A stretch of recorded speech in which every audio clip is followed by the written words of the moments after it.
మన తెలంగాణ మనకచ్చి 12 ఏండ్లైంది. అయినా కానీ మన మీద కొందరు ఏడుపు మాత్రం ఆగలేదు.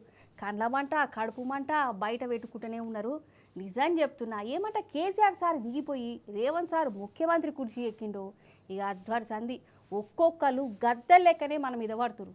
మళ్ళా మన భాషను, మన యాసను, మన జనాలను ఎక్కిరిచుడు, బనాయించుడు, షిడాయించుడు మళ్ళా స్టార్ట్ అయినాయి. అంతెందుకు, లాస్ట్కు సినిమా పేరును తెలంగాణ యాసలో పెడితే కూడా వాళ్ళు వృత్తలేరు. ఇక చెప్పు కథ పారి, ఈ ముచ్చటిని మళ్ళీ చెప్పుకుందాం. నిజం చెప్పుర్రల్లా, మన తెలంగాణ మనం తెచ్చుకున్నాక 10 ఏండ్లు మన తెరువుకి ఎవరన్నా నచ్చిర్రా? కేసీఆర్ సారు ముఖ్యమంత్రిగా ఉన్నన్నాళ్ళు మనల్ని ఎవరన్నా ఏలెత్తి చూయించాలన్నా వెనక ముందయ్యేది. మనల్ని బనాయించాలన్నా, సిడాయించాలన్నా, చిన్నబుచ్చాలన్నా భయపడేది. తెలంగాణ 10 ఏండ్లు గల్ల ఎగరేసి నిలబడ్డది. కానీ ఇప్పుడు ఏమైతుంది? మన తెలంగాణ మళ్ళా చిన్నబోతుంది. మళ్ళా మన ఆత్మగౌరవం మీద దెబ్బ కొడుతుర్రు, కుట్రలు నడుతున్నాయి. మునుపటి లెక్క మన భాషను షిడాయిస్తుర్రు, మన మాటను బనాయిస్తుర్రు. గీ ఇడుపుగైదా మన సినిమా పోస్టర్ తీసుకోరాదు? ఏమైతుందో మీకు కూడా తెలుస్తూనే ఉన్నది కదా. అసలు ఇడుపుగైదం అనేది అచ్చమైన తెలంగాణ మాట.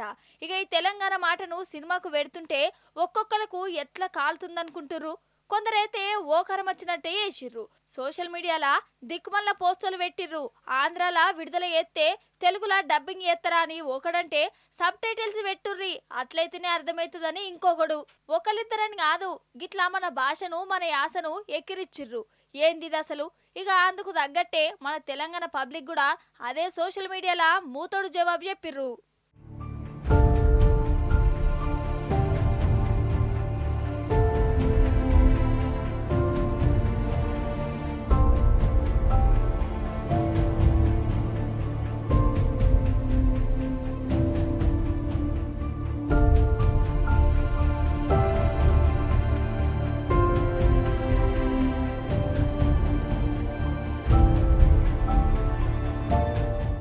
కాదు, 10 ఏండ్లల్లా లేనిది ఈ 2 ఏళ్ల సంధి మళ్ళా మన మీద ఈ ఏడుపేందిళ్లకు. మనమంటే ఎందుకు మళ్ళా చిన్న సూప్ అవుతుంది?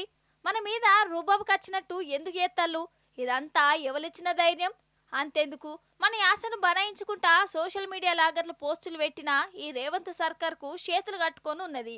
మా రాష్ట్రాన్ని అవమానిస్తారని ప్రభుత్వంలో ఉన్న ఒక్కలంటే ఒక్కలన్న మాట్లాడలే. అసలు ఏలేటోళ్ళకే తెలంగాణ సొయ్యుంటే అప్పటికప్పుడే బుద్ధి చెప్పుగాని ఇడలేదాయే. అదే కేసీఆర్ సార్ ముఖ్యమంత్రిగా ఉంటే గిట్లుండునా? గిట్ల నోరు లేసునా? గిట్ల పోస్టులు కనబడునా? సాంస్కృతిక జాతీయవాదం అన్నప్పుడు మొత్తం దేశమంతా ఒకటే అయితే ఏ దేశంలోంచి ఎవరైనా ఎక్కడికైనా వెళ్ళొచ్చు, ఎక్కడైనా స్థిరపడవచ్చు, ఎక్కడైనా వ్యాపారాలు చేసుకోవచ్చు, ఎక్కడైనా రాజకీయాలు చేసుకోవచ్చు. తెలంగాణ ఉద్యమం నడిచిందే ఆధిపత్యానికి వ్యతిరేకంగా, ఒక ప్రాంతానికి వ్యతిరేకంగా మాత్రమే కాదది. ఆంధ్ర ప్రాంతం నుంచి వచ్చి ఉన్నవాళ్ళు చాలా మంది ఇక్కడ ఉన్నారు. ఎవరైతే ఆధిపత్యం చెలాయిస్తున్నారో తెలంగాణ మీద, తెలంగాణ రాష్ట్ర ప్రజల మీద, తెలంగాణ సాంస్కృతిక అస్తిత్వం మీద ఎవరైతే ఆధిపత్యం చేస్తున్నారో వాళ్లను మాత్రమే గోబ్యాక్ అనేటువంటిది జరిగింది. తెలంగాణ ఉపయోగించే భాష చూడండి, గతంలో ఉపయోగించలేదు, ఇప్పుడు ఉపయోగిస్తున్నారు. అంటే ఇప్పుడు ఒక దురుద్దేశం ఉంది.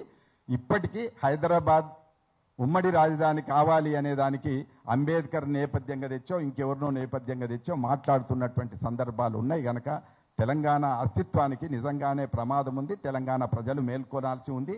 అంతెందుకొల్లా, తెలంగాణ రాకమునుపు మన భాష, మన యాసను ఏడనైతే చిన్న చూపు చూసిర్రో ఆన్నే మన తెలంగాణ కోలాటం ఆడింది. ఒకప్పుడు గుండగాళ్లతోని, గుట్కలు తినేటోళ్ళతోని తెలంగాణ యాస మాట్లాడిపించి అవమానం చేసిర్రు.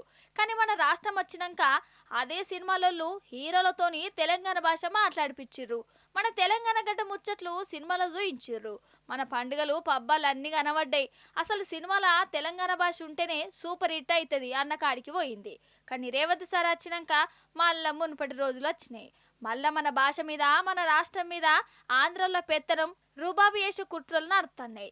ఈ ఒక్క సినిమా ముచ్చట్నే కాదు, మన నీళ్ళ మీద, మన ప్రాజెక్టుల మీద కూడా కుట్రలు ఎట్లా నడుతున్నాయో చూస్తున్నాం కదా.